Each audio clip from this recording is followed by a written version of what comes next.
This picture was painted in the beginning of 20th century by the artist Issachar Ribak, and now is on the exposition in the Art Museum in Tel Aviv in Israel.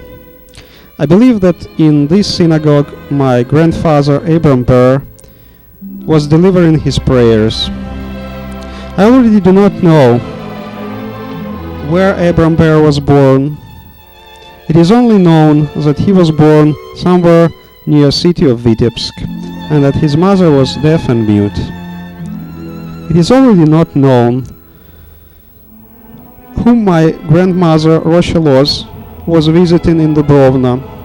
It is just only known that she was orphan, and she was born in Lodz. But they met in this synagogue somewhere in the 70s of 19th century. From time as they were born until now, only 150 years passed, but our memories are fading, and many details we already do not know and don't remember. It has already been 10 years since breakdown of former Soviet Union, and Jews from there immigrated to the different countries of the world, to the United States, to Israel, even to Germany. Connection between our relatives are weakening, memories of the past are fading, and we must not forget the past.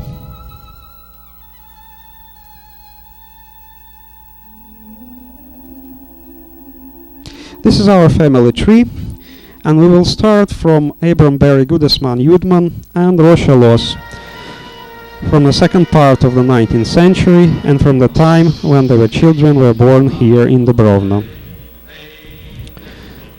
For many centuries now, in many languages all around the world, we know this phrase from Hebrews: before you know who you are and where you are going to, you must know from where you come. I would like to present you some information about Dubrovna. Dubrovna was a small town on the river Dnieper. First Jews here were mentioned in 17th century. By mid-18th century they were just under 1,000 living here, and by the time when Abram Ber and Rocha were living there, the Jewish population of Dubrovna was around 4,500, more than 50% of the whole town population. Dubrovna gave Jewish world several important and even famous personalities. One of the prominent Zionist leaders, Usychin, was born here. Brothers Polyakov were born in Dubrovna, the brothers that subsequently built the Trans-Siberian Railroad. In Dubrovna, Rabbi Schneerson built his first textile factories for Jews. Dubrovna was known for its Jewish shawl weavers and for scribes of Torah scrolls. In 18th century, Dubrovna became a center for weaving prayer shawls, not just for the region, but for the whole Eastern Europe. However, during the Second World War, Jewish community of the town was murdered by Nazis and their Russian collaborators.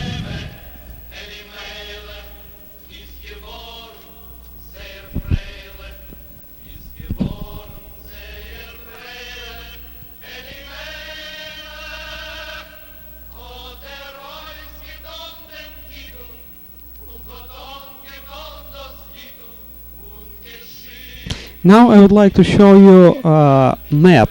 It's actually a map of the Pale of Settlement.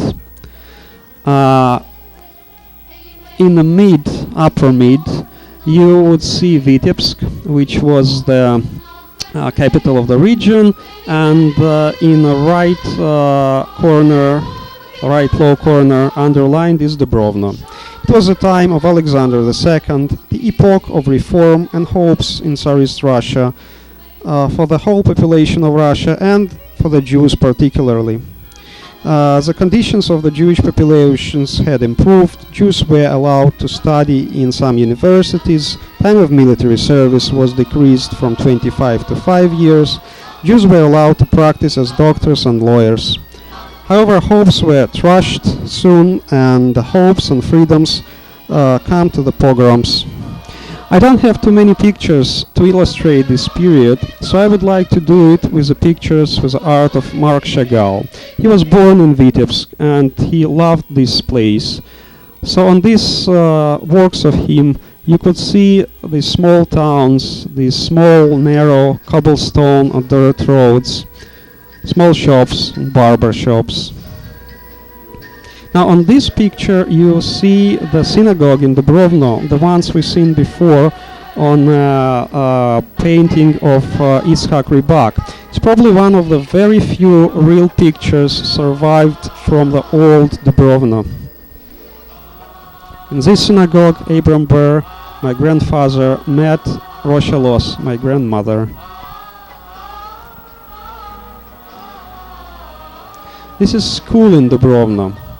Part of this school until 1937 was a Jewish school where Jewish children were able to study their culture and language. However, from 1937 the Jewish culture, the Jewish tradition, even language was banned in Soviet Union.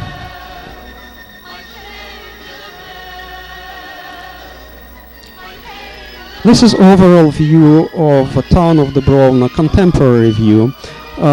In front you would see the river Dnieper, on the background small houses. Probably the same view you would be able to see 50 or for that matter 150 years ago. Not much changed there, except one very important thing. There are no more Jews in Dubrovno.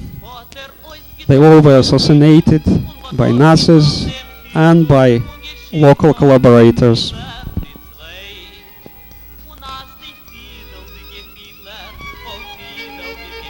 Abram Ber, a Goodisman Yudman, he was born in 1852, somewhere around Vitebsk, and he died in 1936 in Dubrovno. He was what we call now salesman, traveling salesman, selling films and other items from the ritual. He was very actually famous salesman at that time, and he ventured far away as Warsaw and Minsk.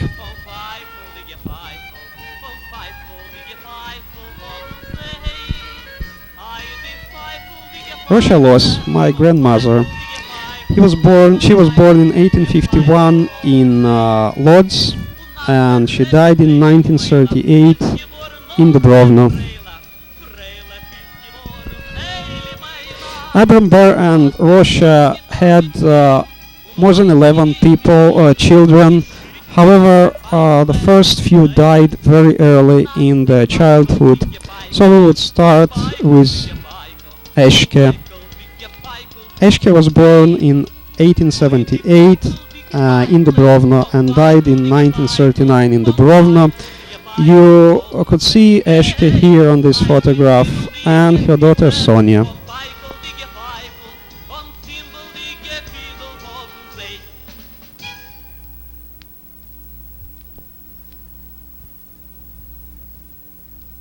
Second in the family, Arnele or Aaron.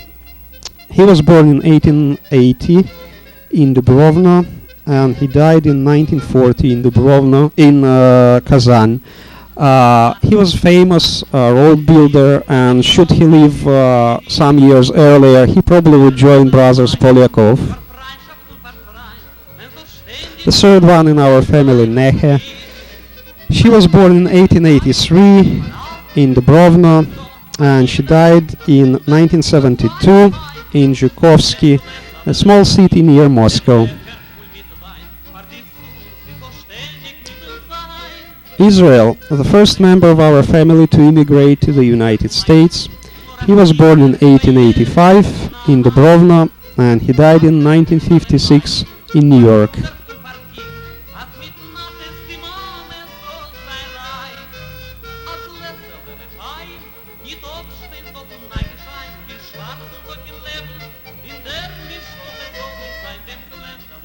Sarah, she followed Israel to the United States. She was born in 1891 in Dubrovno, and she died in 1967 also in New York. On this picture you see Masha. She was born in 1892 in Dubrovno and she died in 1978 in the United States.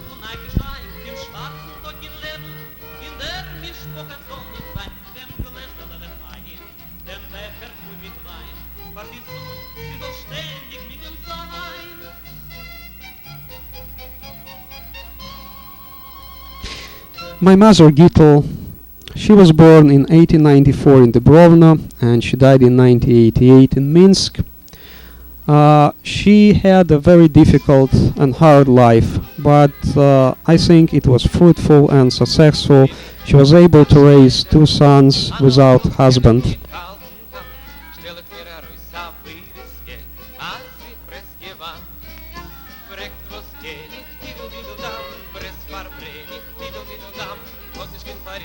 And here on the picture you would see the eighth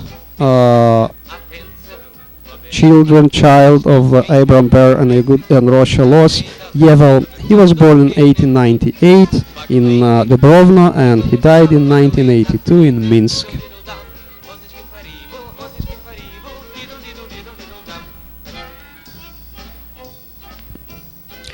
And now I would like to show some family pictures. Here in the first row you see Sonia, Eshke, Abram Ber, Rocha Los, Nehe, and standing is Soma, Faive, Yevel, Heimleib, and Gittel.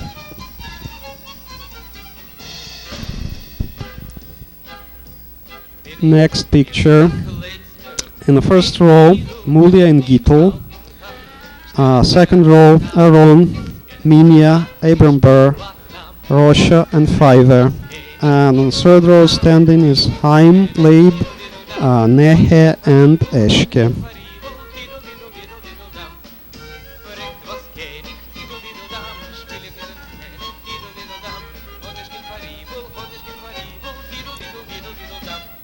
On this picture, out of 5 people presented, I actually know only 3.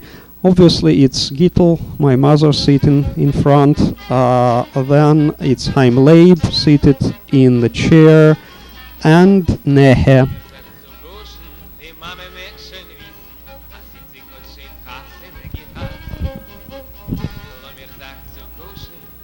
Here you would see Minia, Arnele, Gittel, and Mulia.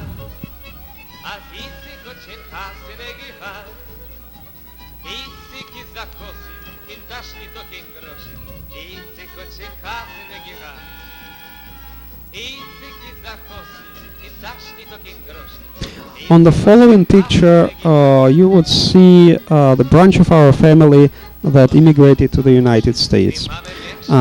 Sarah and Charlotte, Abraham and Gladys, Solomon Karp and Israel.